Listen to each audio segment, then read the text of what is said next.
What's up? What's up?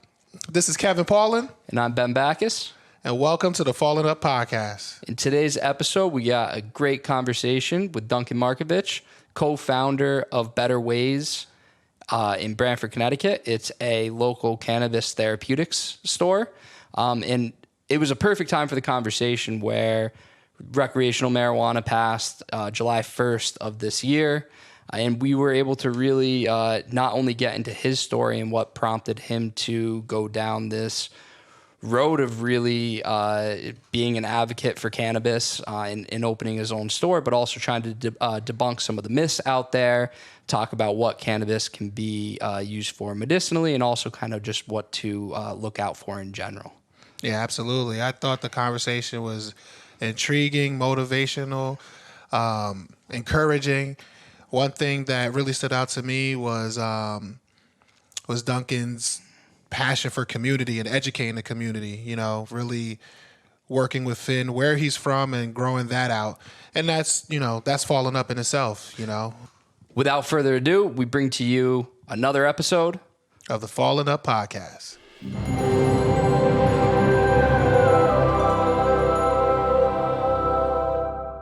Today we're here with Duncan Markovich. Did I say that right? You did, yeah. All right, I'm glad. And he's the owner, founder of Better Ways LLC in Branford, Connecticut. Yep.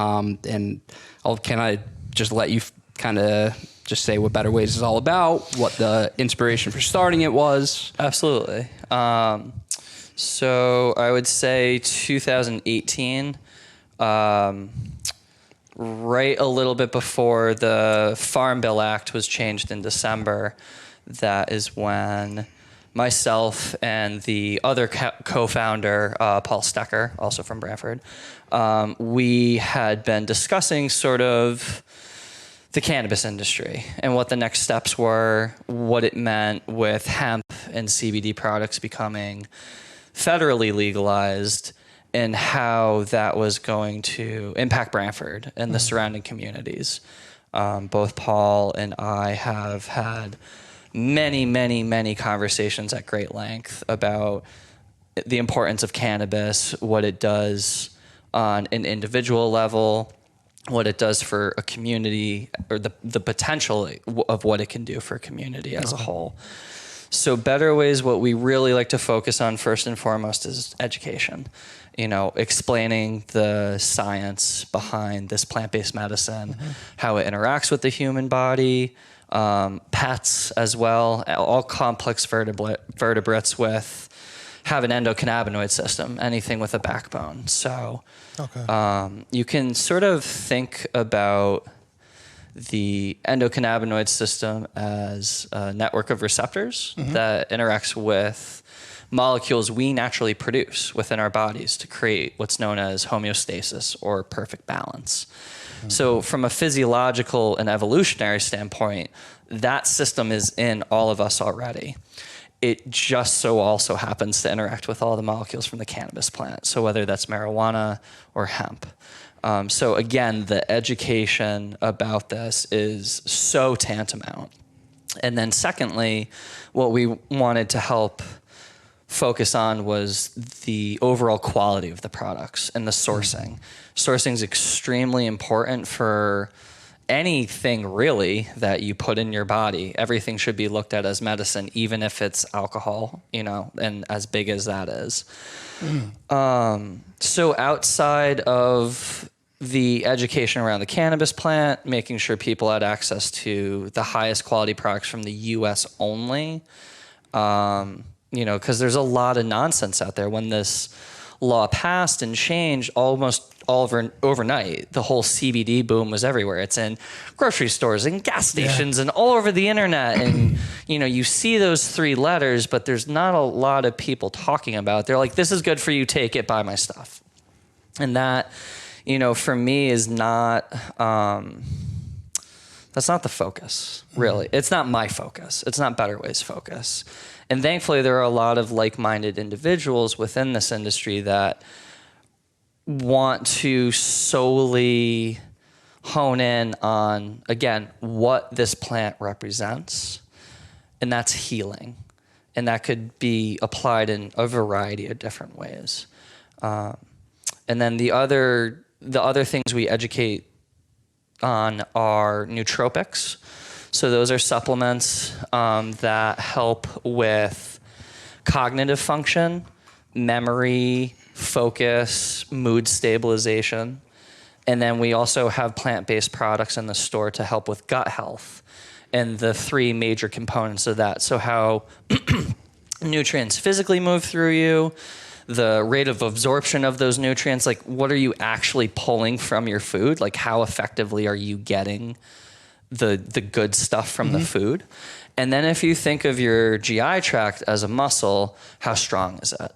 So when you focus on balancing either the endocannabinoid system, which again, the entire intrinsic focus is systemic balance of that one system, gut health and what's going on with your neurochemistry, your quality of life just skyrockets. And that's sort of the slogan with Better Ways is our path to balance. We can help you with the education. We can help you with well-sourced products, but ultimately it's a dialogue. First it's a moment of trust with what we're discussing and and suggesting, and then it's a journey. It's a working relationship that we want. This didn't work out. Well, let's tweak it a little bit, because my favorite moment is when that person comes back to the store, sometimes same day. It works. Everything you said it does, it works, and it does more, and thank you. And I'm so grateful that, you're doing what you're doing and you're helping. That's the focus. There's so many companies and brands and big money getting moved around, especially now in Connecticut with legalization as of July 1st. Yeah. Yeah, exactly. It was a long road. For real. But myself, tons of advocates around the state, we worked really hard, especially from January. I mean, this has been an ongoing fight for at least a decade. Like, I in no means can take any real credit for what the people ahead of me have laid down the foundations and, grinded it out to even get medical legalized. And then recreational is just that final step. So, it's, is a very fast moving industry. Very, very, very, very fast. But it's fun. That's really what it boils down to, is health and fun. And that's what I am hoping to help drive, especially out here in Connecticut and ideally the East Coast. Now we have, as soon as Rhode Island legalizes, we're going to have a good solid corridor of rec and medical states from Maine all the way down to New Jersey and beyond. Yeah. And because Jersey and New York were recent, right? Yep. New York was a little bit before us. New Jersey was before them. Rhode Island should be next. And again, it's, you think about the size of California. Just how long a state that is, and how much they dominate. California is the mecca of cannabis. And in my understanding, at least, is because of what the hippies and the beatniks did in the 50s and 60s and travel the world and source the mother strains and bring all those genetics back and then start crossbreeding things and create. That's why there's tens of thousands of strains at this point. There's also a great climate at the time too. It's an amazing growing climate as well, and politically too, as our, as everyone was rallying together around civil rights, women's rights, the political climate that was undergoing in the United States and the world, Vietnam as a catalyst. So again, that's sort of the beauty of cannabis, is it is a glue in between cuisine and art and music and culture and just a lot of human dynamics that people can just get around this and support it and go, yeah, this is actually how life should be. Right. So where did this start? Like, where did this passion start from to get to Better Ways? Like, take me on that journey. Okay. So I would say really for me, 2010. So I have a congenital heart defect. I never grew my right ventricle in utero. So my first surgery, I was 5 days old, 3 months old, 2.5 years old. And then 2010, when I was 23, that was like the upgrade. And the cardiac surgery went well, but unfortunately there was a significant surgical complication in which I almost lost my left leg due to something called as compartment syndrome. So after a 100+ vacation stay, in between Yale and Gaylord up in Wallingford, I was finally discharged from the hospital. But the amount of opiates that I was exposed to through that whole experience was absurd. I mean, they OD'd me twice, technically. I became very chemically dependent on the opiate versus understanding what was actually occurring. Like, oh my God, I have massive holes in my legs. Of course I'm in pain.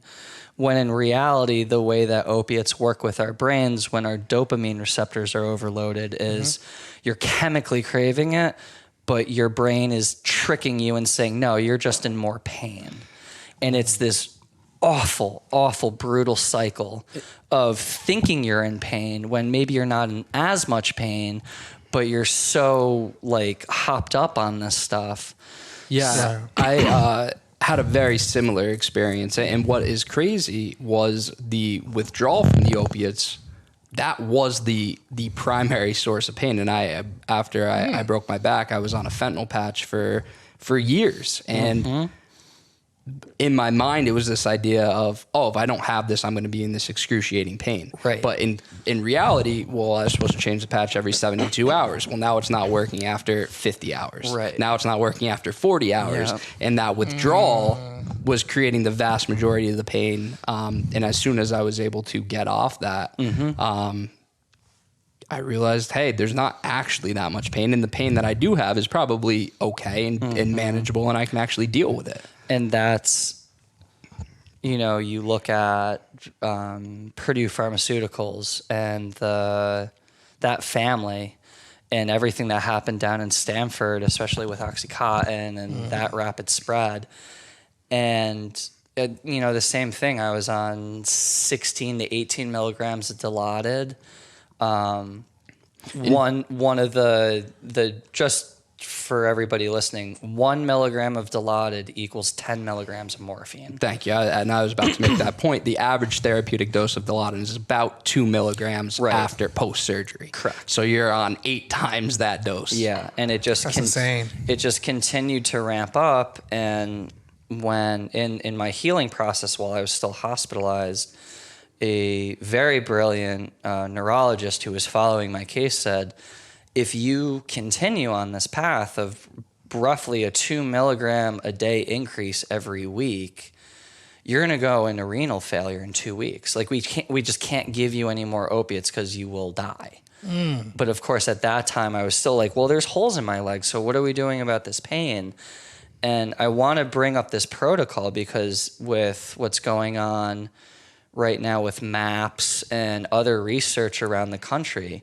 So he gave me a IV therapeutic dose of ketamine to chemically reset my receptors in my brain. And it was a very interesting experience. One, I hallucinated, but beautifully. It was a very great experience, very safe. But I think that was the first time during being hospitalized where the sense of despair was removed, and I started feeling a little bit more positive about healing, and I can do this, and I'm not going to die, and I can keep pushing forward, and there is an end to this, and I can get my life back. Can you take one step back and just kind of explain what that despair is like? Because so many individuals struggle with that, with health problems. And when your health isn't right, it's really hard to have any real quality of life. Absolutely. And being tied in a hospital for months on end is the definition of hopelessness. Yeah, absolutely. To have your mortality so violently thrusted in your face at such an early age, that's not many experiences that people have, right, let alone serious chronic health conditions or just a serious health event, to really wake someone up. And for me, it went from like, okay, there's this damage, I still have my leg, initially boredom set in, the drop ceiling panels. Well, there's roughly like 3,500 dots on one of those. Again, it didn't matter about the books or the internet or what was on TV or people calling me. I literally didn't move from a hospital bed for months, and it was physically and mentally probably some of the worst states I've ever been in. And there was this tone with the doctors always of like, we don't know if you're going to make it. It was like, we're going to do everything in our power, but like, you have to keep fighting. And so there was that heavy balance of like, I'm not getting better. Why have I had this 104-degree fever for 2 weeks? Why can't I feel my toes? When am I going to get out of here? When is my family going to get a reprieve from worrying about me? Like all sorts of thoughts, right? And it definitely got to a point where I was like, why don't we just pull the plug? Like, I don't want to do this anymore. Like, get me a priest, and let's call it, because you just get in such a point of despair naturally, and then the pain in the opiate combination, like that just rocks your brain in your soul, like in your character, where you're just like, I don't know anything.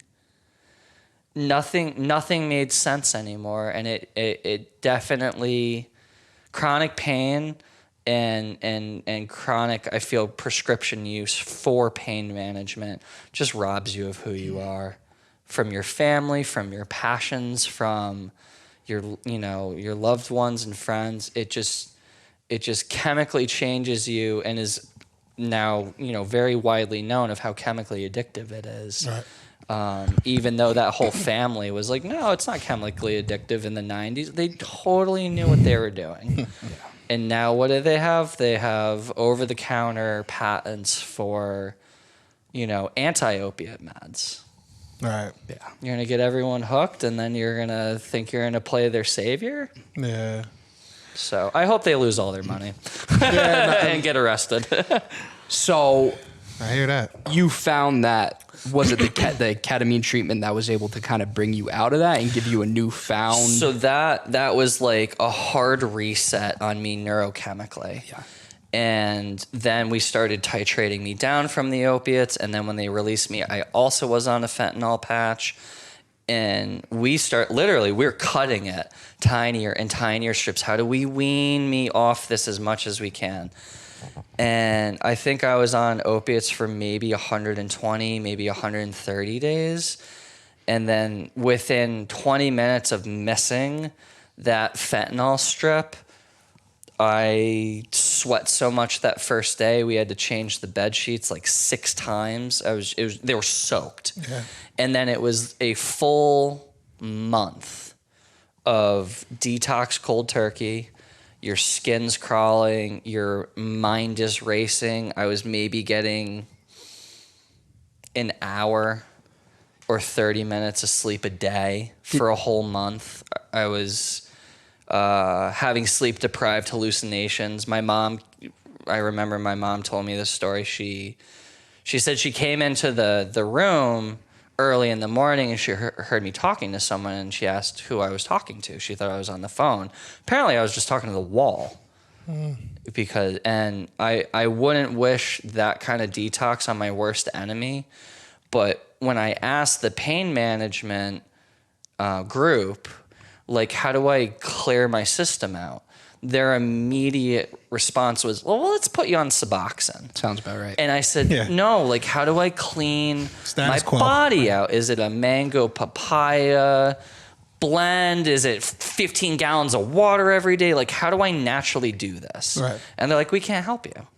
And I said, I kind of unfortunately knew that already. And that's why you guys are killing so many people and ruining families all around the country. Right. Did you? I'm sorry. Did No. you find that you had any kind of like obsession in wanting to get high while you were going through with the withdrawal? Was it, hey, I know if I could take this, I'm going to feel better immediately. Like I really want to have that euphoria because of the because opiates? of the opiates, or it was So the opiate euphoria. sure.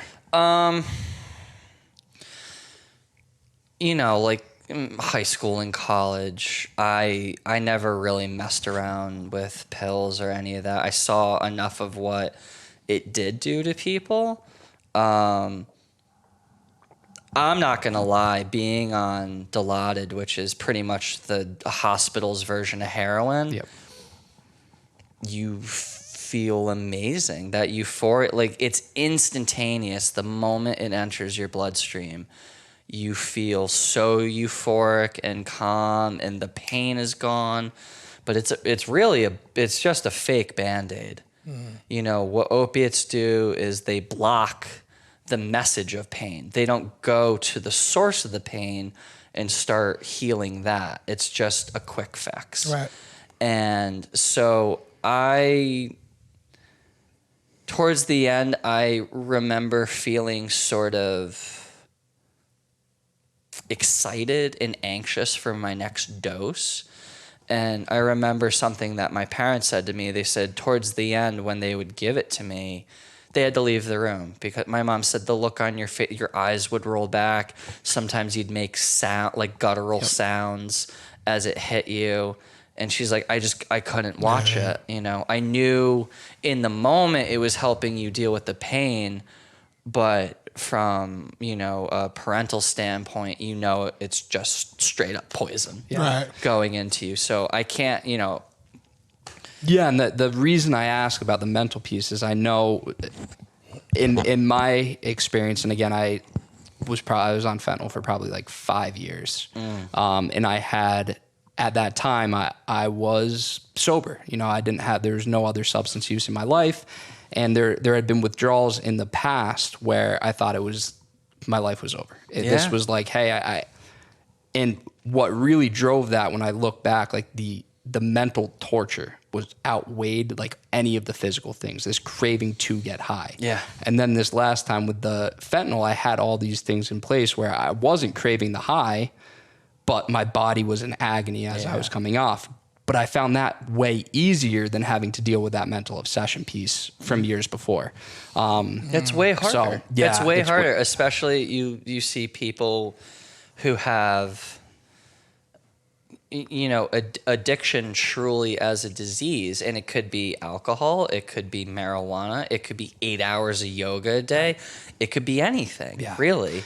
And I feel that mental component of it and the need to increase self-awareness and changing certain behaviors to protect oneself from falling back into that trap is a really difficult journey. And the mental component of it is as equally difficult as the chemical side of it. And it's work. It takes work. You could have all the best intentions, all the best support systems, family members, friends, professional resources trying to help you. But truly, until you're willing to do it, none of that else matters. 100%. None of that matters. Yeah, no, it's really interesting. So, and just to, because I think to define, how would you define addiction?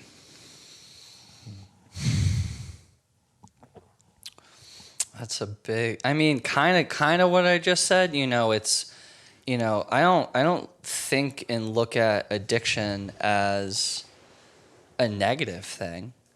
It's demonized, but I think, somebody could say I'm addicted to working out, or I'm addicted to coffee, or I'm addicted to tea, or I'm addicted to helping people, Yeah. It really depends on the context, but I think the addiction that we're talking about, especially when it comes to substances, is illustrative of a obstacle in someone's life, and they just need help. Yeah. And I asked that question strategically because, again, talking about substances, I like how you brought in the working out, where I really have spent a lot of time working with not only myself, but individuals going through addiction and really looking at the thing that really defines it as negative consequences in one's life, right? If I'm spending an excessive amount of time thinking about doing something, well, there's 128 hours in a week, right? If I'm spending 90 hours a week doing whatever that addictive thing is, whether it's working out, whether it's fill in the blank, no matter what, I'm going to neglect other areas of my life and have those negative consequences. Right. And that's kind of how I look at addiction, I guess. What, that lack of balance? Yeah, exactly. The lack of balance. And really, I look at it like, hey, I might get high every single day, right? But if I'm not having negative consequences in my life,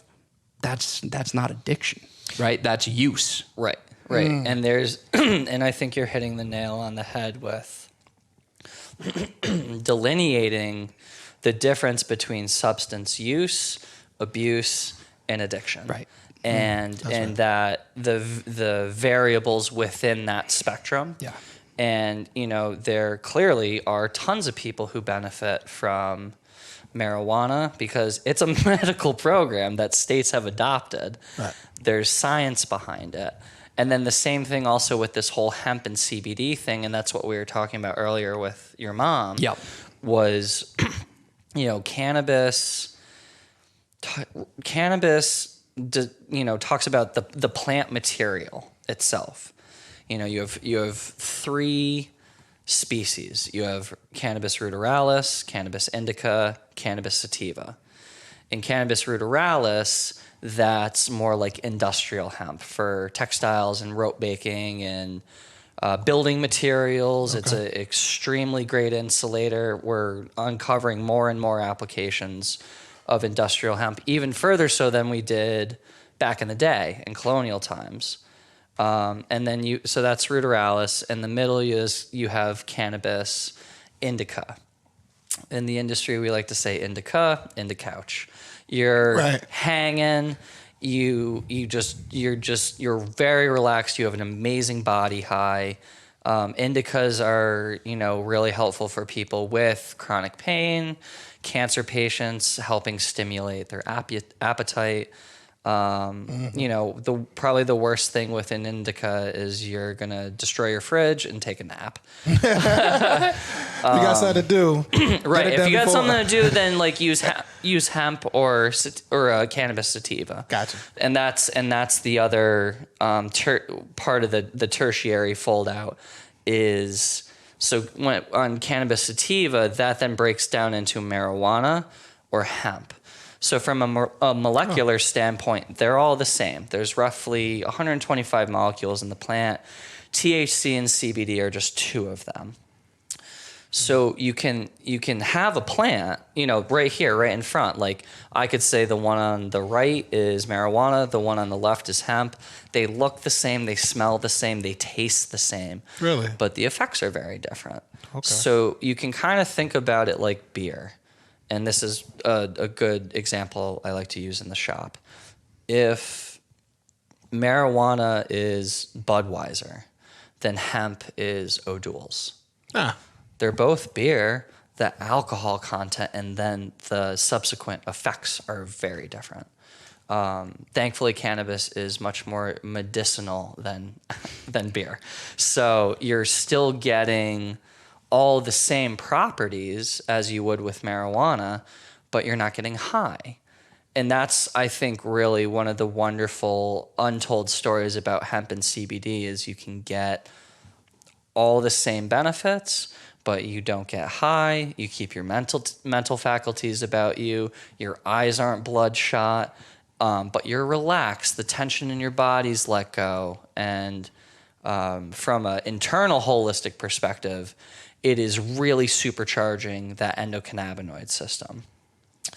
So there are many in that system. There are many different kinds of receptors, but the two big ones that we like to focus on are the CB1 receptor, which is located in the brain, like in the actual neural tissue, throughout the nervous system and along the spinal column.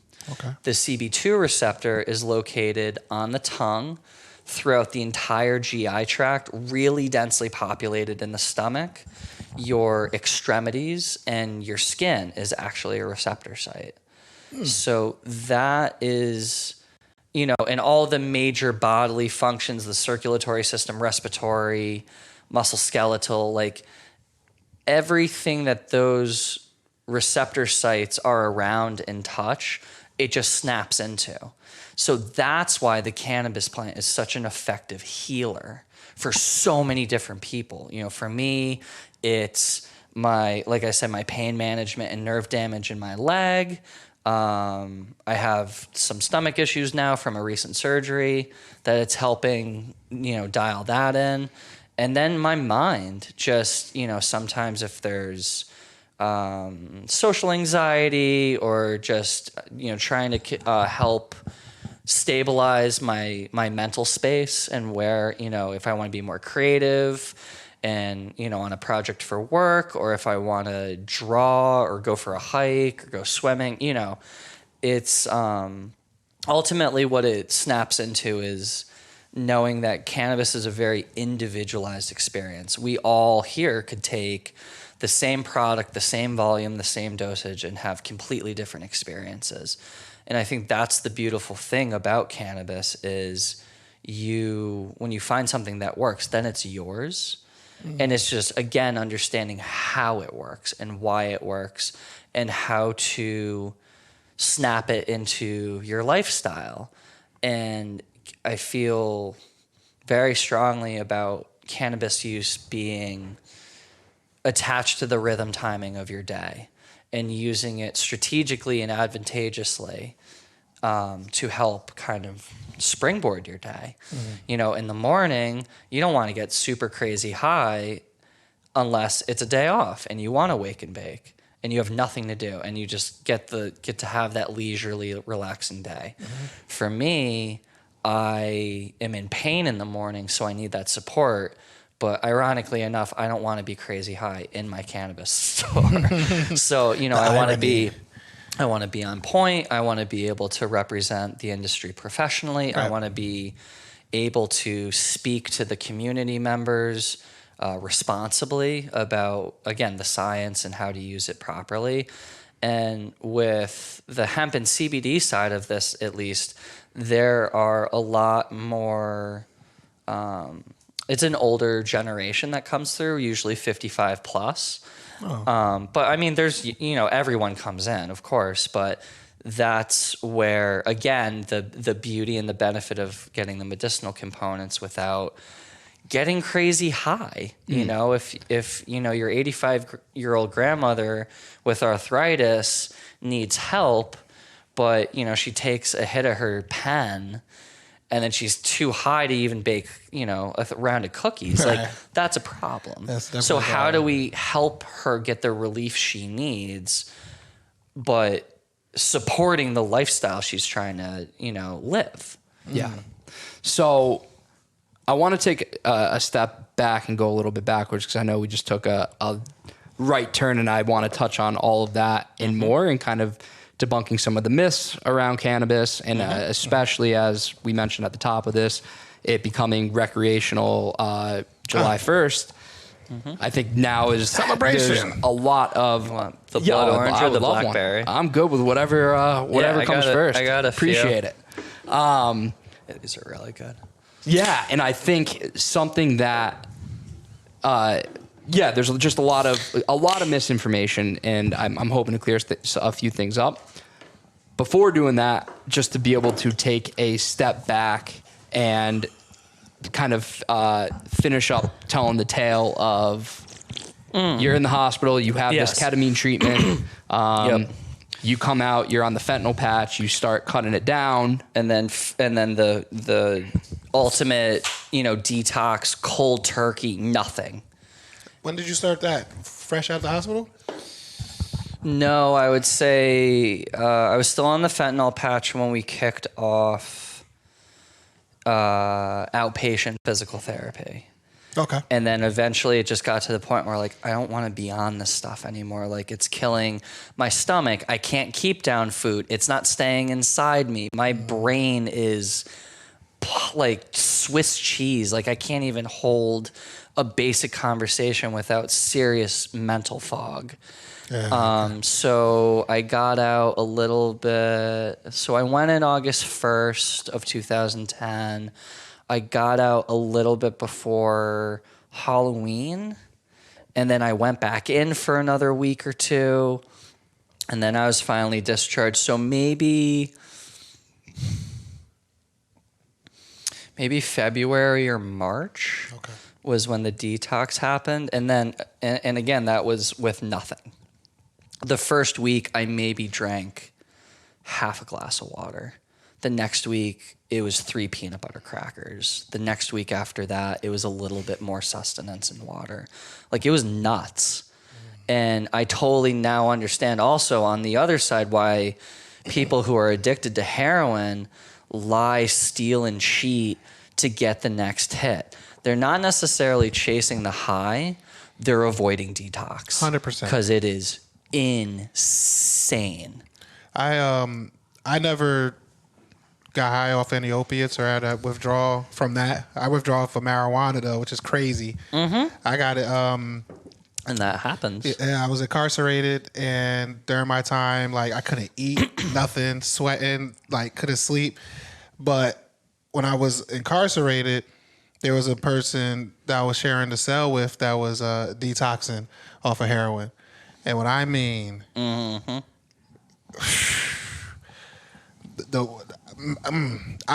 smell, the shit and throwing up at the same damn time, the pain that brother was in, like, and I couldn't do nothing. You know what I'm saying? It was just terrible. And one of the hard, I think, almost equally as, because the withdrawal-like symptoms from opiates, right? They really do in many ways mimic the flu with, like, restless legs and probably slightly more severe stomach pain.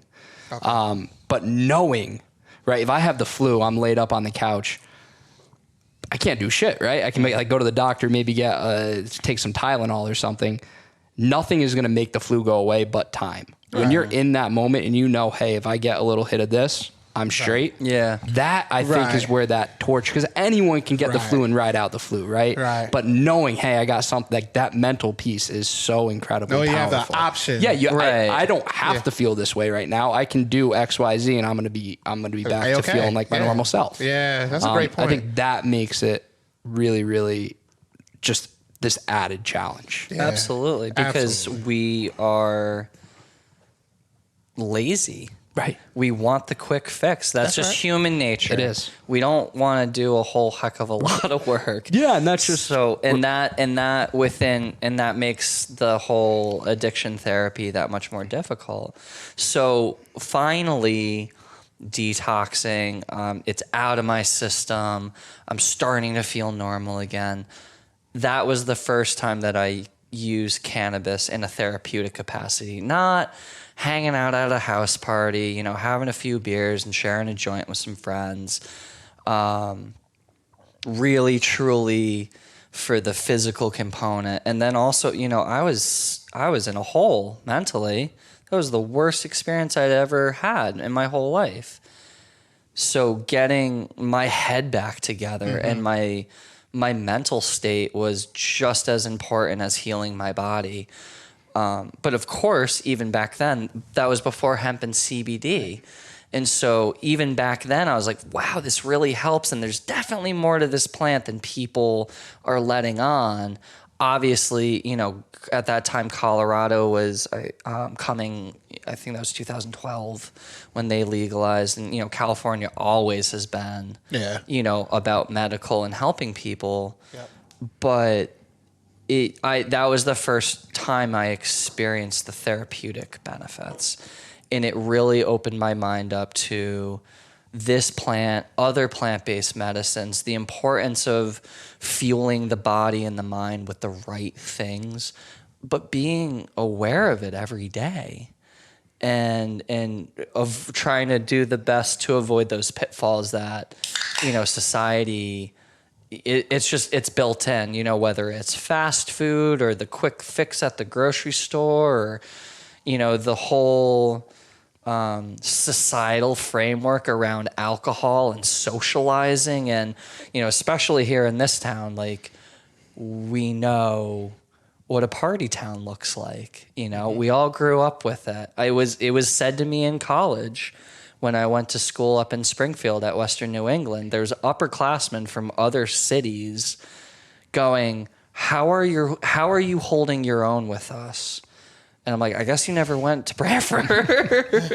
So, not to say that's like, an accolade to aspire to, but we all know what the culture around alcohol looks like, whether it's with our parents or ourselves or our friends. And nobody bats an eye until like the serious consequences of, alcoholism or a DUI or throwing that house party where the cops come. And, it's a very slippery slope, but it's so widely accepted. Oh, let's meet up for food. Well, I'm going to get a drink. Yep. Let's go to the bar. Well, clearly we're drinking. Let's go, meet up. Oh, well, I'll bring a 6-pack with me. We can, have a few beers. Like, it's just, it's second nature in everybody. And it's, not in my youth, but now more so, it's just like, this is really alarming, and there's big money behind it. Oh yeah. Yeah, and when you really know the history behind why alcohol is socially acceptable and other substances aren't, right? In many ways, it's wildly arbitrary and just tied into racism. And I think that could be the part that is so infuriating, right? When you look at a drug, whether you're using alcohol, cannabis, cocaine, right? They're having fundamentally, right, crossing the blood-brain barrier, targeting specific neurotransmitters and changing our perception, changing the way we feel. Right. Why do we deem that alcohol, this is okay to change the way we feel in this, but something like cannabis or cocaine or heroin like that, no, now that's bad, right? And it's almost, I look at it and I know it's not this simple, but it's like saying, oh, you want to watch a comedy? That's cool, but you watch a horror movie, you're going to get arrested for that. Right. It's very, it's still a the movie. Science behind it doesn't quite make sense. Yeah, still a movie. Right. Yeah, I agree. And that same level of greed and apathy and racism was the underbelly of the 1937 Marijuana Prohibition Act. Right. J.D. Aslinger was the head of, what was then, before the DEA was formed, but he was the head of it. Yeah. And he went in front of Congress and he's like, yeah, marijuana is like crazy bad. It's the most dangerous substance and the biggest threat to America. Was that because of the Mexicans or something? So Mexico? Hemp was being very, very widely cultivated in Mexico for paper, for textiles, and of course the big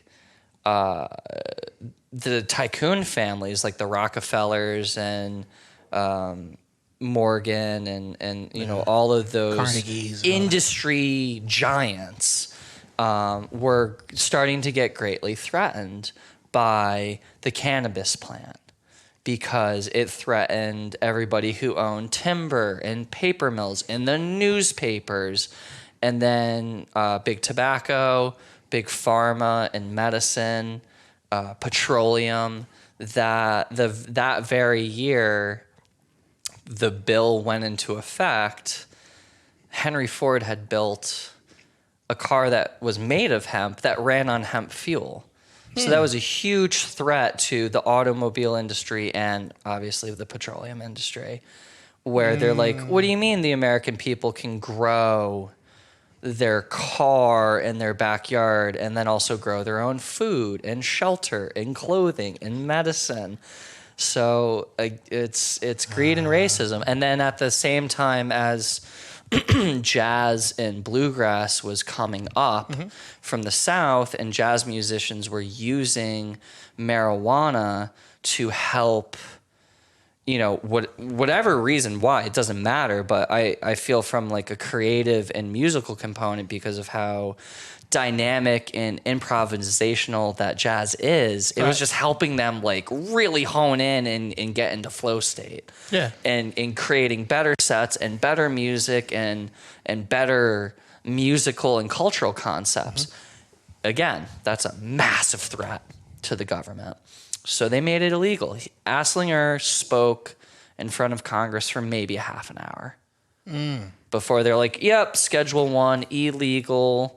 It didn't get Scheduled 1 until the 70s with Nixon, but they were like, this is such a dangerous substance. We have to outlaw There was it. also like a 10 to 15 year build up to that as well, where the press was really behind just writing absolutely patently insane. I remember, I think it was 27, they wrote something stating a family ate a cannabis plant and the mother went insane and had to be hospitalized, and their children too. And obviously if you eat cannabis, Nothing. the flower, quite literally, no psychoactive effect is going to happen. Yeah, unless they like heated it up and made it bioavailable, but that's not. No, I highly doubt that even happened. And But that reefer madness, right? And outlawing it, and it's insane because this plant is so fundamentally connected to our country. Pre-colonial times, if you owned a certain acreage of land by law, you had to grow hemp to support the shipping industry in textiles and paper making. Really? Yep, because it went into the sails, into the rope, into the rigging. Got you. Gotcha. Yeah, makes sense. Clothing. Yep. It was a livestock feed. Back then, people were getting their cannabinoids because the livestock was eating it, and then we were eating the livestock. And it also just showed the kind of hypocrisy of it too. The government grew hemp during World War II to make uniforms and to make military equipment, right? Absolutely. After saying that it was banned. Correct. And that was what blew my mind, is like, okay, so marijuana and the psychoactive component of this is getting banned. But why are you banning a lot of the other, industrial hemp and things like that, and like really limiting its power? Right.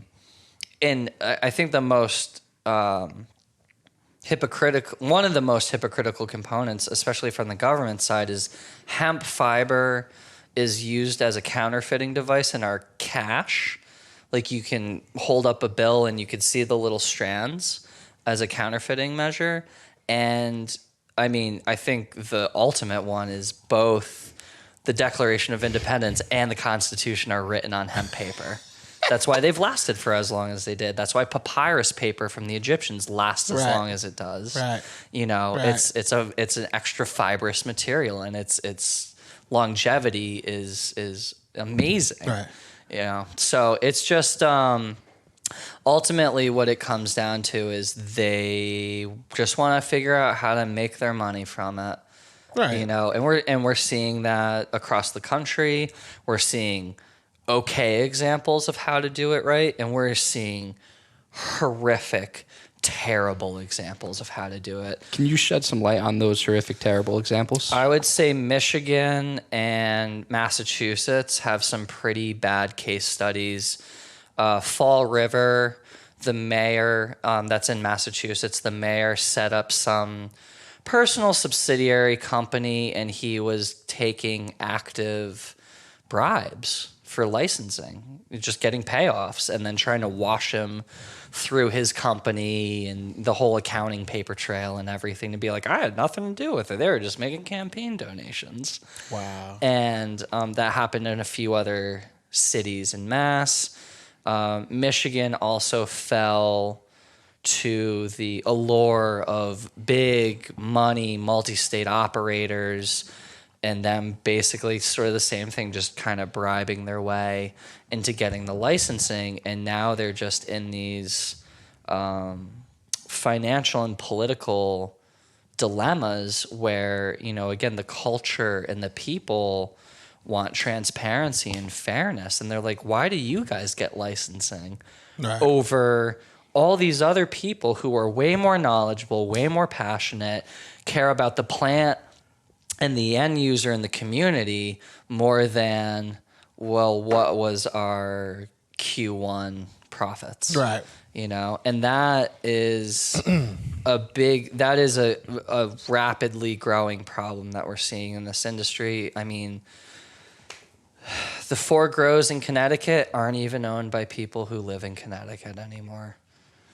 It's 4 grows? So there's AGL, which is in West Haven, Theraplant, Curaleaf, and CT Pharma. Thank you. Yeah.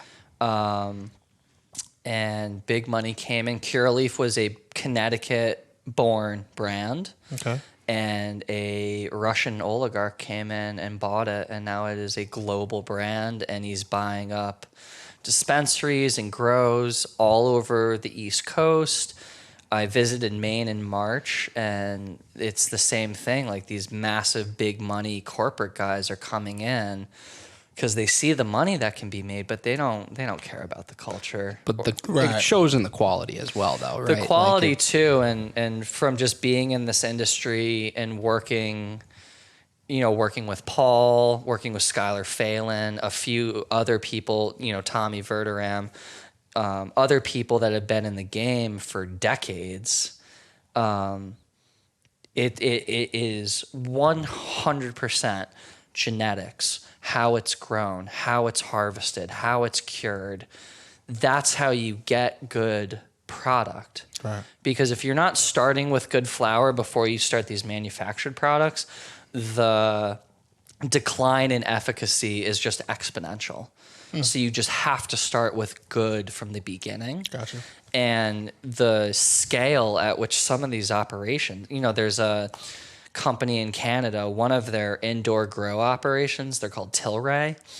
It's 14 acres. They have to get around with golf carts. Jeez. And just you don't have enough time and attention in a day to go to every plant, to check on them, to see what stage of growth they're in, what this one needs versus what that one needs.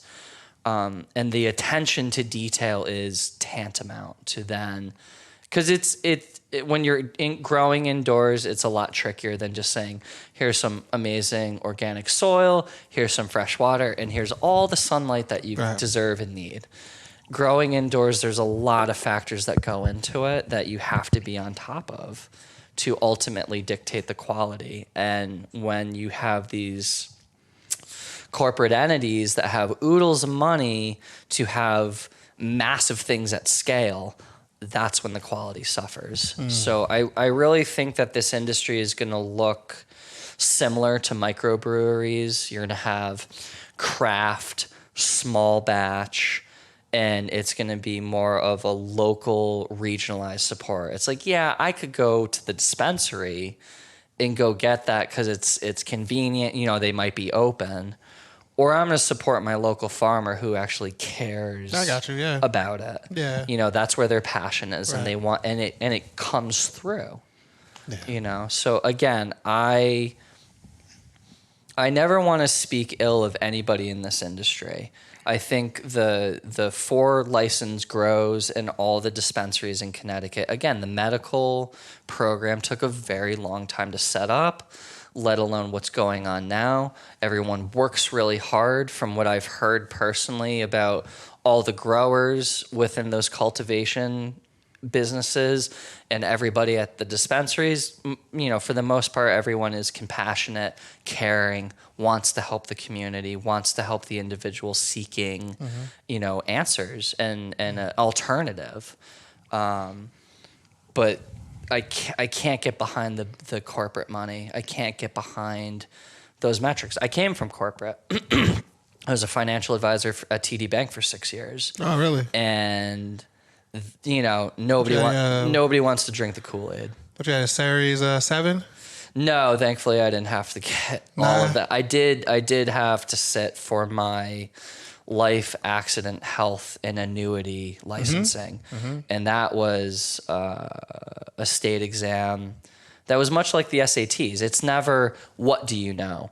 It's, do you know how to take a test? Yeah. And and I think that's just a bunch of nonsense as well, but whatever, so, but again, coming out of the corporate culture of, asking my mid-level and upper management colleagues of like, what's the impact? Like, what are we trying to do? What's the meaning that we're creating by making all this money?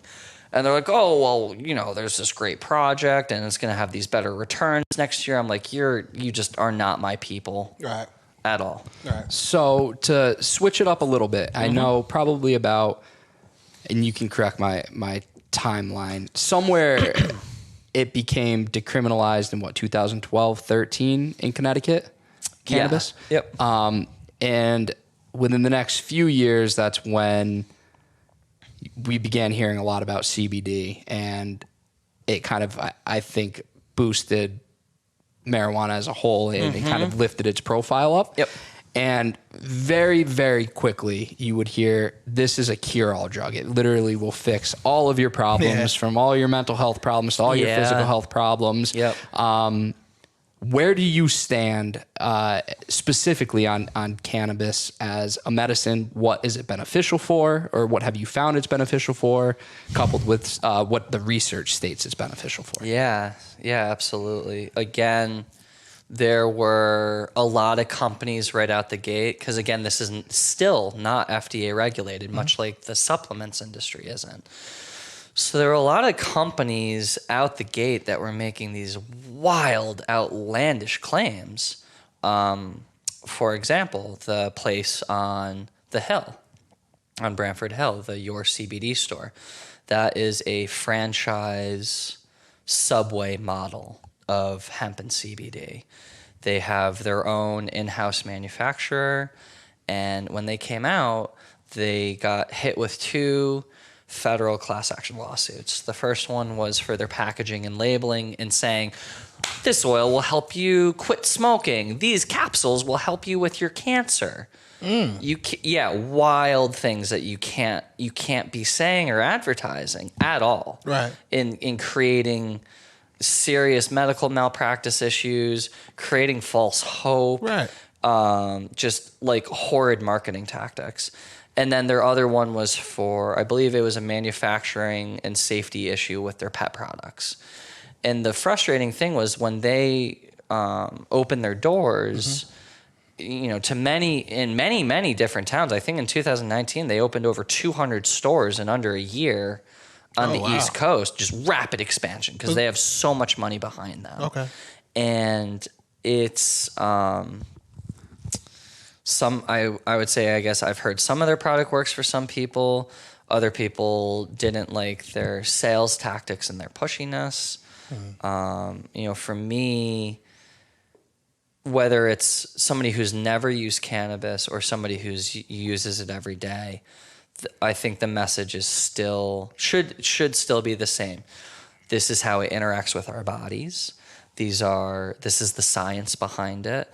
I work with many different kinds of people, whether pain management, anxiety, insomnia, arthritis, spinal stenosis, autoimmune diseases, gut health. But you never want to say someone like this is a cure, because the science is still rapidly trying to catch up, especially with now that it's federally legal. Federal money can go into the research. The problem is the FDA they want to pick it apart molecule by molecule by molecule, instead of understanding that when you use the whole plant, which in chemistry, when all the molecules are working together as a team, it's called the entourage effect. That is what nature created. That is perfected. That is millions of years of R&D that have gone into that plant, and it's perfected. Right. So the further you get away from using all the parts of the plant, especially with these manufactured products, you get into some weird, funky territory science-wise that, again, the research is still trying to catch up and figure it out. There's also just such a a barrier to being able to do quality research, get access to quality products. All the licensure has to be there because it still is a Schedule I drug in this country. So just the with marijuana, yep. right, just the ability to really do quality research isn't there. And I think the best thing the National Academies of Science, Engineering, and Medicine, the 2016 report, what that told me was basically we don't know anything. Right. That is essentially what that stated, except for a few areas where there's overwhelming evidence to suggest something. Right. And all I can say is there is privately funded research out of California and a few other states, but that's like a 40-year case study of a daily marijuana user, a weekly, a monthly, a multiple daily, where the beneficial effects are well documented, but because it's not federally funded, people kind of turn their nose up at it, and it's really unfortunate because it's a great dense piece of literature, but at the same time, it does hold a lot of truths. But again, because this is such an individualized experience, I always, especially with the hemp and CBD side, even if it's not going to get you high, I always encourage slow and low. You can always take more. It's really difficult to take less. But knowing that you can use cannabis in a responsible way. And then again, there's alternatives to say, well, I just never want to get high, but I still want the benefits. That's hemp and CBD. If you're able to manage your mental state and framework while being high, that's great too, But I think just going back to your original question of how it's spoken, how the medical community looks at it, even though it's not FDA regulated,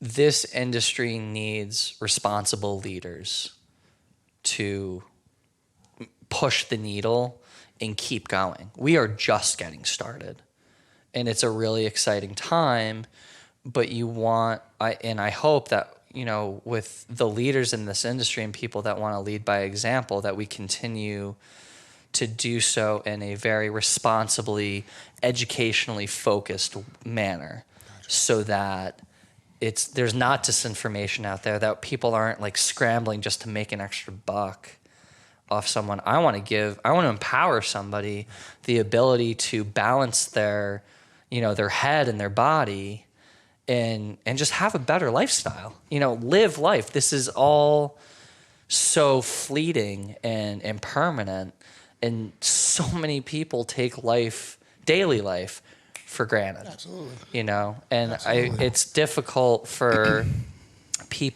younger people within our generation not many people have those life experiences of like, man, every day is a gift, and I want to fight for every second of, I'm here, I'm enjoying life, but I'm not being ridiculous about it. In the same capacity, I want to lift up everyone around me as much as I can, whether it's with a great conversation or, a good cannabis product, or talking about music, or like anything like that. Like whether you're a stranger or whether you're someone I've known my whole life, I really want you to just have an awesome time and experience while we're all here. Right.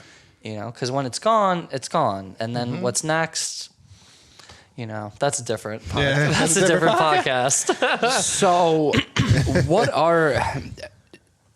mentioned kind of hoping that we do this in a responsible way. And what are some of your concerns? So for example, whenever Colorado legalized, like the year after, and with the couple years after that, there was this notable increase in car accidents, right? In motor vehicle accidents. Policies surrounding trying to limit that, because I think that could be a potential concern for some people.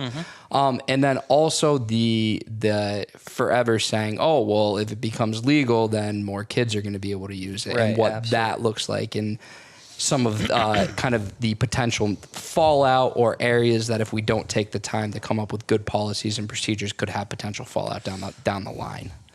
Okay. So, and I'm glad you brought up the Colorado DMV report for sure. There's a lot of conflicting evidence about that. There's been some very interesting articles recently about one of the lawyers who helped get some of the legislation passed in Colorado was found to be tampering with some of that evidence around driving records and sending it more towards like, this is really, really bad. I will certainly pause and say, please consume responsibly, especially here in the state of Connecticut. Now that we've legalized, that is one of the big things is when it comes to a motor vehicle, no one in the car can be partaking while the car is moving or on, even though ironically enough, there can be as many open containers, one less than a driver in a moving vehicle. And I find that to be extremely hypocritical, but that's neither here nor there.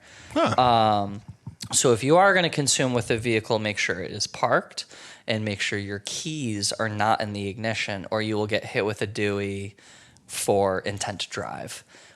So that's a big thing. And certainly, again, it's an experience that differs from everybody. So if you consume at a party or in your home and then you're about to operate a vehicle, probably not the best idea. Right. You want to wait a few hours, wait till you rebalance. But again, what I'm saying now is a combination of what is transcripted into law as well as a knowledgeable advocate trying to educate the community. And that's why the education around this and the use is so important. So important. I want kids to learn how to grow cannabis for the botany aspects of it, but only to a certain stage of the plant and when it's in a vegetative state before it starts to flower and have actual cannabis that can be consumed. I think gardening is a really important thing for communities, whether that's at the local elementary school level or the middle school or the high school. Why aren't we focusing on learning how to grow our own food and take care of our bodies better? Well, it goes back to that whole prohibition thing. That's a threat to the government. That's a threat to... It is. It also goes back to the meaning of school and what role a school is supposed to play in one's life, right? Exactly. Yeah, that too. So that, that component with, but again, like consume responsibly. So it's very well possible that right after legalization in Colorado, I know one of their big things that was a problem was edibles and how to correctly dose them and the instructions on them. So, incidents of let's take 100 milligrams singular cookie and like a 75-year-old who has some pain issues.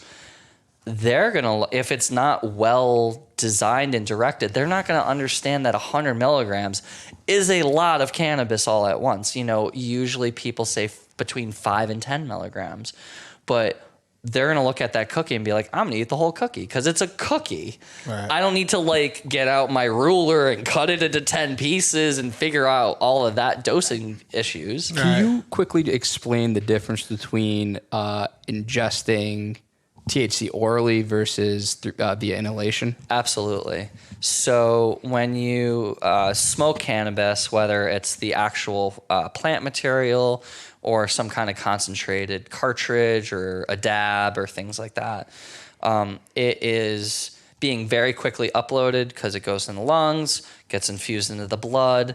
The first place blood goes to is back to the heart through the coronary arteries. And then once it gets shot out the aorta, it's going right to the brain. And you're quickly surpassing that blood-brain barrier. So that's why when you smoke any of it, within 3 to 5 minutes, you're feeling the effects. And they're going to be stronger, but not last as long. With, at least that's my personal experience. With edibles, there, because of the science with the GI tract, is anywhere between 30 minutes to an hour is sort of, you know, the time it takes to metabolize, to digest, and then start to kick in. And that's another area that people were getting into such trouble with edibles. They would eat a 100 milligram cookie, and then 15 minutes would go by and be like, oh, I don't feel anything. And then they'd eat another 100 milligram cookie, and it would be delayed. The first cookie would hit 30 minutes later, and they're like, I really don't like this experience. And then the second cookie would hit, and they would, be calling an ambulance. Yeah. In Colorado, I'm him. That's me. Yeah, That was me. And honestly, don't feel bad about that experience. We all have a THC tolerance. When, again, going back to the endocannabinoid system, when the CB1 receptor gets overloaded in our brains with THC, we have an anxiety attack. In very, very rare cases, people can have seizures. With animals, you don't want to give them THC, especially if your dog gets into your edibles, because too much THC in their system actually really induces seizures, and it's dangerous for them. But we all have this tolerance. Right. I took a dab at a music festival first thing in the morning, and it was too much, and I had to lay down in my tent for 2 hours because I was having an anxiety panic attack, and I was really upset because I missed 2 sets that I really wanted to see. Outside of that. So again, understanding how this works and the power that's there, and having a strong respect for that power. Right. And I think something on the oral note that's also can be useful is, right, when you smoke weed, your body's metabolizing THC, right? When you ingest weed, it's being broken down into 11-HO THC. Okay. Which is, I want to make sure I'm getting this right, because I believe that is more psychoactive than traditional THC. So that particular chemical process, I personally am not familiar with. But what I do know is when you do ingest it, the way it gets processed through the kidneys and the liver, it's anywhere between 5 to 10 times as strong. So perhaps you're referencing the same chemical process. And that's the beauty of this science. Like, there's just so much to learn about this plant. And I love those moments of just constantly learning about the science and the chemistry and the interaction with the human body, the history of cannabis, the culture, where we're going with it. And beverages and cuisine is the way that this is going to get normalized. Everybody's got to drink. Everybody's got to eat. Helping take that stigma away from the traditional stoner. Oh, I got to get my pipe. I got to get my weed. I got to smoke it. It's like, no. You can have your daily dose of cannabis in your cup of coffee. Just, again, it's how you integrate this plant into the rhythm timing of your life to just have an awesome day after day after day after day, and stay balanced, and just stay balanced and be healthy. So something that I'm curious to know your thoughts on, one of the fears I have moving forward as we do normalize cannabis use, as we certainly should, is THC levels that are available. And something that I have seen time and time again, and again, it's very just in the world I work in, right? So it's not incredibly common, but it is something that's happening, is this correlation between heavy THC use and drug-induced psychosis in individuals who are especially predisposed to a psychotic disorder between the ages of 16 and 30. Yeah. And if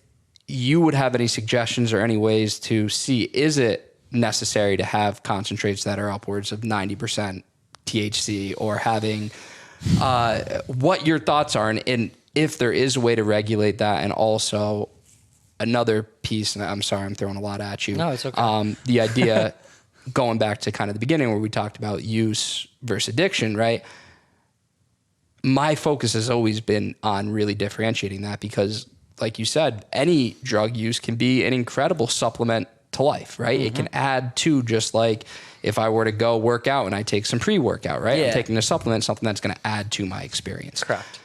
The problem is when that gets in the way, and we know as certainly individuals who are younger are far more susceptible to developing addictions. And just what your kind of thoughts are regarding that. I'm sorry for laying that out in a terrible way. I think, around these THC levels, restrictions, and things like that, that is a part of Connecticut's legislature that we just passed. For recreational products, they cannot exceed the plant material itself. The marijuana cannot exceed 30% in strength, or then it's deemed medical, which I don't necessarily agree with. They're written into the bill is also that dispensaries must, for state compliance, offer 1.5, 2.5, 3 milligram, 5 milligram edibles, very low doses, to either help acclimate people or not overwhelm them too much. And I think that's really highly appropriate. But to ban the manufacturing of certain concentrates is, again, it depends on the concentrates, but I think it's too restrictive, because for whether it's a terminally ill cancer patient or someone who has a debilitating neuromuscular disease where they're just in crazy pain, THC is very effective at dealing with pain. And to the point where with my recent surgeries from April, and then of course the fun subsequent complications, I found that, like, with my edible use and smoking, that the amount of THC that I was consuming wasn't getting me high. I think more so the molecules in the plant behave more like adaptogens. So it knew my body was in pain, and it was going to help reduce the inflammation, help with the pain messaging and things like that. So I didn't feel like I was getting high. I felt like this was just greatly helping with my pain, because it was so severe that the higher concentrations of THC, that was the only thing that could tackle it. The other question that you asked was with regards to the youth and cannabis use. My dad works at Yale University for the Department of Psychiatry. Some of his colleagues, I've read their studies about THC specific effects in the developing mind, before 21, before 25, as well as the unique situations of people who are either on the streets with mental health issues, or they're abusing street drugs, or even if they're not, on the streets, if they do have a mental health condition and are predisposed to having certain mental issues when using THC, because it is a psychoactive. So that is where marijuana may not be appropriate. But again, we have the other side of the plant, which is the hemp and CBD side, where it's not psychoactive. You can still get all the other benefits of the plant and not get high. Right. I mean, at Better Ways, with, of course, parental supervision and authorization, I've worked with some of the hemp and CBD products with middle school kids who have anxiety and stress. And, outside of just like the hormone changes of becoming a teenager, going to a middle school, the scariness of meeting new people and new friends, but it was so much more advanced and acute with the pandemic and people not going to school and the limited social interactions that children were getting, you know, outside of their immediate family, they don't get to see their friends. They don't get to go to school. Like that is, I'm very interested to see the next 10 to 15 to 20 years of what that aftermath is going to look like within the mental health community. Yeah. So, you know, again, going back to your questions of whether it's appropriate or not, or the dangers of it. Yeah, there are components to this plant that I wouldn't say are dangerous, but if people, again, if they're not educated of how it works, or the advocates aren't appropriately educated and know how to talk about this appropriately with the community in a responsible use fashion, that's when dangerous situations can occur. And it's, again, really important for all of us to just stay on top of it. Right. I don't recommend, you know, marijuana use before you're 21. I mean, they changed the smoking age for a reason from 18 to 21. I know there was a lot of controversy around that. But again, if it's for health and wellness, you just got to know what it's going to do to you. Just like a therapeutic dose of ketamine, or what they're finding now with psilocybin and MDMA to help with PTSD and depression and chronic anxiety and things like that. Yeah. We're hardwired for plant-based medicines. We just need to know how to use them in the best capacity. Yeah, no, and I think that is where something I greatly appreciate about you is, and you led with it, hey, we're about education. And that is something that I've been a huge advocate with. How do we have some honest conversations around this stuff, right? Because if you look at a drug as good, bad, or indifferent, you're going to have a problem. A drug, it's a part of life, right? And what we do with it can determine an outcome, but it's not its outcome. Correct. Right. And that's something, the education around it is really important. And I think probably, I don't know, and I don't know if anyone truly knows the truly objective medicinal properties of cannabis. Like we know without reasonable doubt, adults with long-term chronic pain, right? Individuals with MS who are dealing with spasticity, things of that nature, individuals undergoing chemotherapy as a nausea. Outside of that, have you seen whether it's and this is the hard part, right? Because anecdotally, you see it helping individuals with seizures. Yeah. Certainly, I have a spinal cord injury. I had, my legs would shoot out. I had to tie my legs down with a belt because I would just be locking and having these crazy spasms. Got a baclofen pump, hooks directly into my spinal cord, pumps medication, still doesn't do it. I'd be waking up in the middle of the night having crazy muscle spasms. And in 2016, I began using high CBD, low THC cannabis, and that, for lack of better terms, solved that problem for me, right? So anecdotally, I know in my life, and even now they're saying that there's not enough data to show that it works, right? So I'm wondering... Go ahead. I feel like that all-encompassing statement is more of a CYA protocol, like a cover your ass. CBD is a very strong anti-inflammatory. That's known. That is proven. Right. Hand over fist. Okay. So we build up inflammation in our bodies every single day just by walking around, environmental stressors at home and work, you know, what we're putting into our bodies, how much water we've had that day, how much coffee we've had that day, how much alcohol, the type of food. You know, every little thing will, in the moment within your day, will dictate the kind of levels of inflammation. And if those levels of inflammation are left...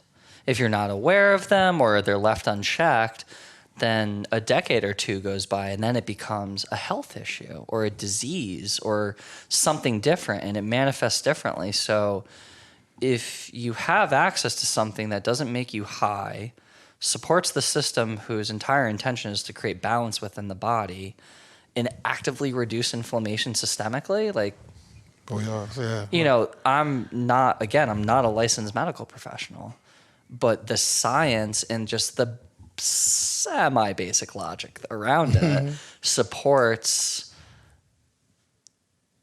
the just try it, you know, and again, it may not work for you, and that's okay. And there's other plant-based medicines out there, but helping people understand that you don't have to keep relying on pharmaceuticals. That's just a bunch of chemicals that are trying to mimic what already occurs in nature. That's what those pills do. Yep. They're trying to mimic plant-based medicines. So instead of creating it and having a specific protocol, it's just, again, going back to human nature. I want it quick. I want it easy. I'm going to take this pill. Oh, wait, your pill has side effects, but you have another pill that helps deal with those side effects? Then I'll just take 2 pills. That's right. fine. That's fine. Right. You know, versus doing the hard labor of maybe the research of what's behind it and looking for alternatives. Is your diet plant-based as well? I am a proud omnivore. Omnivore. Yes, I like to eat both plants and animals. Omnivore. Yeah, I like that. but I, for me, especially with my heart disease, lean proteins. My brother has been, you know, he was a vegetarian for almost 15 years, if not more, and that was on a dare in Cape Cod from Chris Munson. Like, oh, I bet you won't last a week, and then, you know, a decade plus, you know, Teo held it down. And by seeing the benefits he gained from it, both, you know, he works out a lot, you know, his muscle tone, the overall health and wellness of his body, that did help me shift my focus on, like, okay, well, instead of getting that chicken lo mein, like, try the tofu lo mein. Right. You know, switch it up. Like, again, it's helping increase your awareness of everything that you're putting into your body should be looked at as medicine. And, you know, there's a lot of the ethical components around animals and eating them and things like that. For me, I try and eat local for sure, support the local farmer. That's what the Shoreline Prime, or they were the Meat House, whatever is next to Coastal, they list right on the glass where their meat comes from, what those animals eat, and then it's all locally sourced. And I promise you, it is a notable difference when It you is. eat that versus Yes. going to your traditional grocery store and just grabbing whatever's in the meat section. It is a notable difference. It is a noticeable difference. And what's scary, in my undergrad experience, I was shown a few videos about CAFOs. Those are closed animal feeding operations. And they're the size of cities in the Midwest. And it was like, you know, all that must go into fast food. No. This same chicken that you can get at Big Y is the same chicken that goes into, you know, a fast food chicken sandwich. Absolutely. You know, it's the perception of how the food's being presented and packaged and processed and everything. Right. You know, so you know, we just, it's supporting each other to try and drive towards better choices. So if you had to talk to someone who was very ambivalent about marijuana use or cannabis use, and they said, hey, you know what, I really want to try it, but I don't really know what I'm doing, what would the kind of advice be for them? Come to Better Ways. Really, honestly, I encourage everyone to do their research. You know, outside of the knowledge that I know, you know, I certainly, for me also, again, like I could have an hour and a half long conversation with a couple coming into my store. And again, if they don't buy anything, I know I've still done my job. I'm giving them high caliber information. I'm being an advocate for this plant and this industry. And again, for me, it's not about the money. Yes, at the end of the day, it's a business, but if you focus, and this could be for any industry, and I've tried to underscore this a lot, if you focus on making money, you will never make enough. If you focus on making meaning, it kind of just takes care of itself. People see your passion. They see what you're truly about. And that's what they invest in. Not just, the quick, cheap product. Have you always thought that way? Like meaning before money? Has that always been your thought process? In grad school, my buddy Rob gave me a copy of Think and Grow Rich by Napoleon Hill. And so that opened up a whole amazing gambit of perspectives, and then Rich Dad, Poor Dad. And, why in the world aren't we learning about that in high school? Like, why are we still getting fed the rat race nonsense of like, you gotta go to the best college so you can get the best job, and then you gotta meet someone and start a family and buy a house, and it's like the American dream, the American nightmare.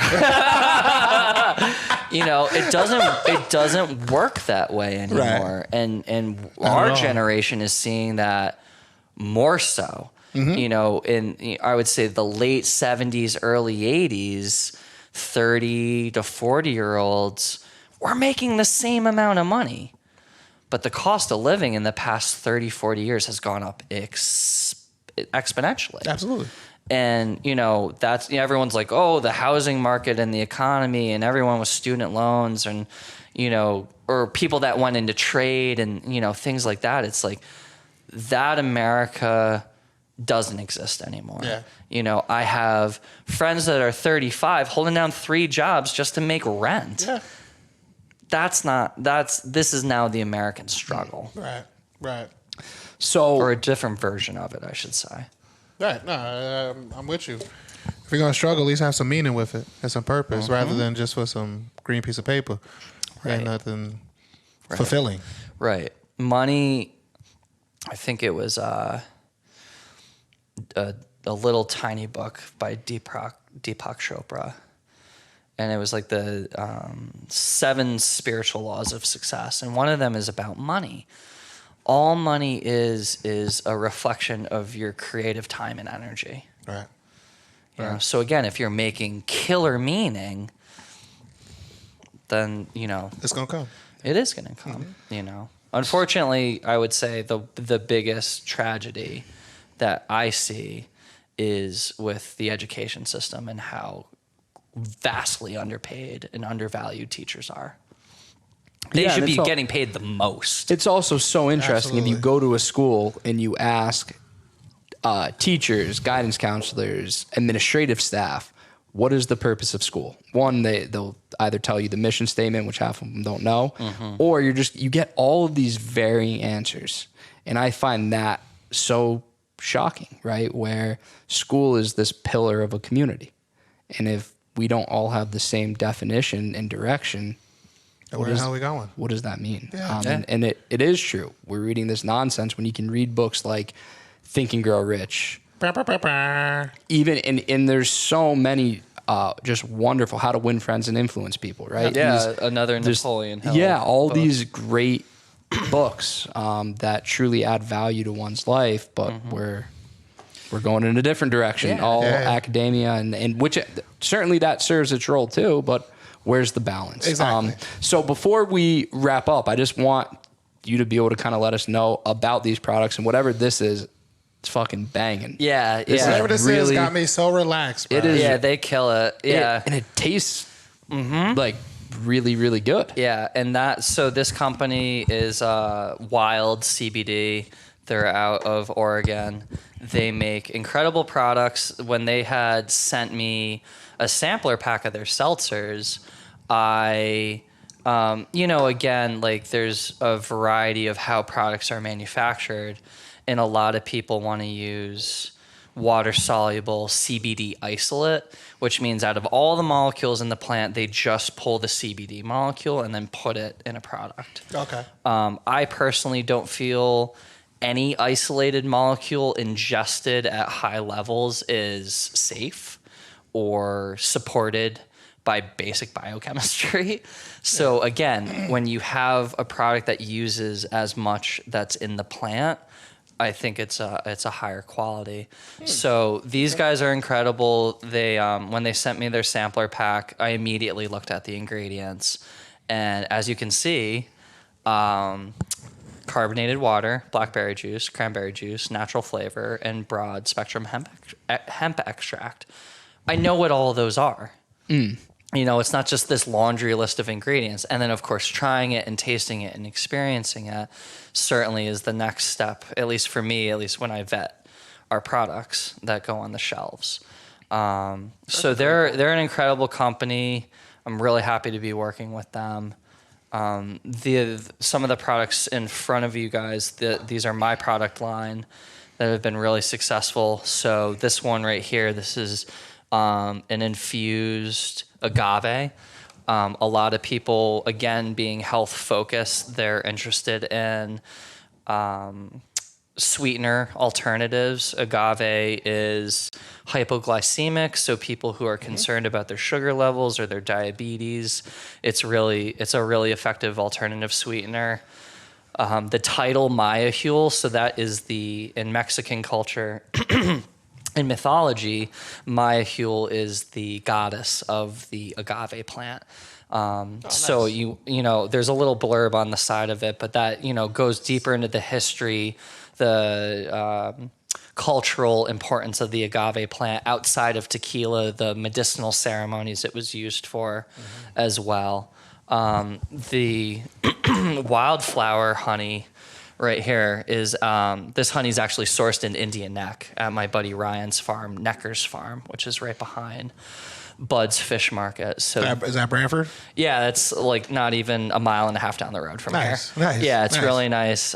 He's an incredible individual. His mission statement with beekeeping and saving the bees and the importance around our food and everything is super important. But his property has over 500 different species of wildflower.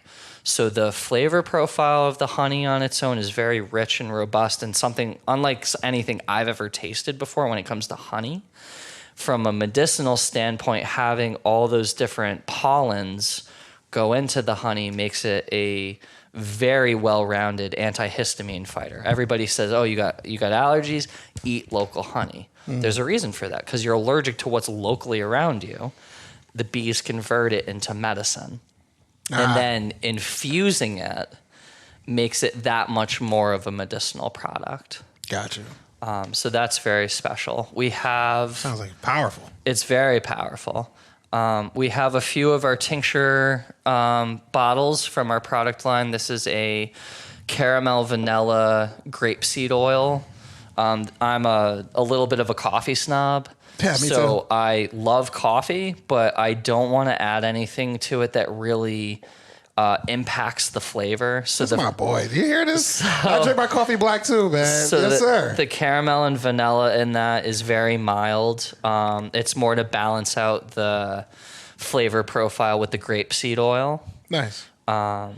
We found quickly out of the gate, while the industry standard is using fractionated coconut oil or MCT oil, a lot of people have coconut allergies. So we had to adapt out of the gate to make sure everybody who came in had an opportunity in a product that was safe for them. This is our 2,000 milligram broad spectrum oil.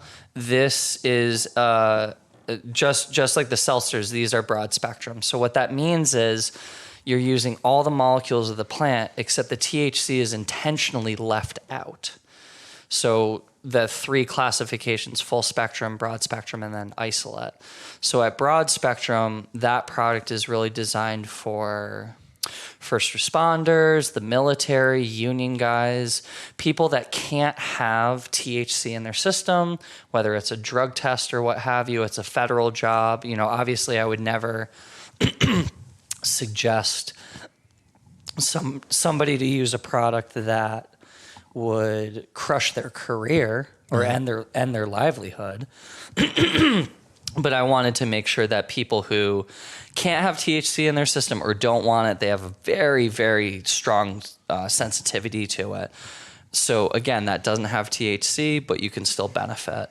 because it has all the other healing components of the plant. Gotcha. This is our midnight tincture. So as I was saying before, a lot of people have, the 5 main things I really deal with in the store every day are pain, stress, anxiety, sleep issues, and stomach issues. So that particular midnight tincture is formulated specifically to help people get to sleep, stay asleep, but not wake up groggy or lethargic the next day. So they're on point. They just feel well rested. And then finally, this is our new 3,600 milligram advanced strength topical pain lotion. So we work with a manufacturer that works directly with Icy Hot. So it's a very similar arnica menthol cooling heating sensation, but it has a very high dose of CBD isolate in it. And that is one of the only isolate products that I carry because it's a topical and there's a completely different filtration process before it gets into your bloodstream, to your kidneys, to your liver, than ingesting isolate, which I feel has a very similar impact on your kidneys and liver that too much Tylenol every single day, it's going to have an effect on it. So to the best of my knowledge, this new advanced strength lotion is now the strongest topical in Connecticut, Really? at least with hemp and CBD products. Wow. So now where can people find you guys? Are you online? Absolutely. So our retail space, the brick and mortar store is on Main Street, 1122 Main Street in downtown Branford. You can purchase any of our products online, www.betterwayscbd.com. We ship for free. We deliver for free within the surrounding towns of Branford. We are constantly updating the community in our Facebook and Instagram posts, product development, industry events, with legalization. Last Thursday, July 1st, was the first consumption party in Connecticut that was held in Hamden. That was orchestrated by a good friend of mine, Joseph. He represents New England Craft Cannabis Alliance. Nice. He, even with all the rain, everybody brought tents. Everyone was consuming. It was a very beautiful experience. Nice. This past Saturday was a hash party as well. So we're gonna continue to have these community events. Actually, this is a perfect time to mention the Back to the 90s cookout competition that we're gonna have April 22nd at the Irish American Club in East Haven. We are still massaging some of the details as whether or not that event will be a consumption event where you can go and consume any form of cannabis responsibly. The New Haven and East Haven police chiefs are involved in that event. They are on board. They are very supportive. I reached out to Chief Mulhern. I left a message today for him to also invite him to be a part of the conversation. We've reached out to DARE. We have a bunch of local vendors, both health and wellness, massage therapists, chiropractors. I'll be there with a few other CBD companies representing the cannabis industry. Again, education. And that's what this fundraiser is for, is to raise funds for education needs, whether it's school supplies or private tutoring lessons. So tickets are only $5, even if you can't make it that Sunday. It's a great cause. Yep. We'll be announcing the winners of those scholarships in real time at the event. Nice. And definitely want to give a shout out to Ricky D's Rib Shack out of New Haven, and Woody's Wings out of Westville. Yep. So that is the cook-off competition. So you got a wings guy and a ribs guy going head to head. I can only imagine how well everybody's going to eat. Right. It's just going to be a great time. Nice. So hope to see some people there from the community. Absolutely. Yeah. Well, very much appreciate you coming out and being part of this. just your story coupled with your passion, and the piece that's so nice is you just want to have conversations, and Absolutely. and that's what's gonna make everything work, is getting out there and really having conversations. So yeah, we greatly appreciate you being here with us. Thank you very much, both for inviting me, and this great opportunity to continue the conversation about cannabis. Here in Branford, here in Connecticut, nationwide. Hopefully inspiring people to, like I said, do some research, Right. see how it benefits people, read up on other people's stories. And then, of course, if you have any questions or concerns, come talk to me. You can come in the shop. We could spend 2 hours together. I just want to make sure that people, know what's up. What's your store hours? So we are 10 to 6, Monday through Saturday. Nice. Yep. All right. Go support Better Ways LLC in Branford, Connecticut.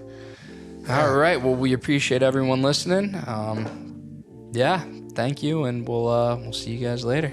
All right. Now we're about to fall up. No, we're going to fall high. Fall Up Podcast.